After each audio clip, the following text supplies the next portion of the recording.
இப்போ எனக்கு முகத்தில் வந்து எனக்கு தேசம் இருக்குது ஆச்சுங்களா. கண் இமை சொல்லக்கூடிய கண் இமைகள் வந்து எனக்கு அருமையாக இருக்குது. நான் கண்ணை பார்த்து தான் நான் வந்து படம் உன்னை விரும்புகிறேன் அப்படின்னு நம்ம அறியாமையே நம்மளுடைய பேச்சுகள் மூலமாக வெளிப்படுத்துவோம். அப்போ அந்த கண்ணுன்னு வந்துட்டாவே என்ன ஆகும் அப்படின்னு கேட்டிங்கன்னா மீனம். மீனத்துக்கு அதிபதி யார்? குரு. அப்போ குரு கண் அழகாக இருந்தால் குருவை இது பண்ணுங்கள், முகம் அழகாக இருந்தால் சுக்கிரனை பண்ணுங்கள். பேச்சு உங்களுக்கு பேச்சுகள் எனக்கு அதிகமாக பிடிச்சிருக்கு, நீ நல்லா பேசுகிற, நல்லா ரொம்ப வெகுளியாக பேசுகிற அப்படின்னா அது புதன்.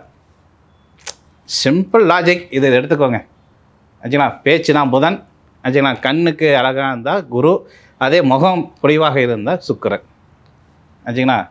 இந்த கிரகம் நீங்கள் வந்து ஜாதகமே பார்க்க வேணாம். நீங்கள் ஒரு பெண்ணாக பார்க்குறீங்க, இல்லை ஒரு ஆணாக பார்க்குறீங்க, நீங்கள் கண்டிப்பாக தோழிகிட்டையோ இல்லை வந்து தோழாமைகிட்டையோ நீங்கள் கேட்பீங்க.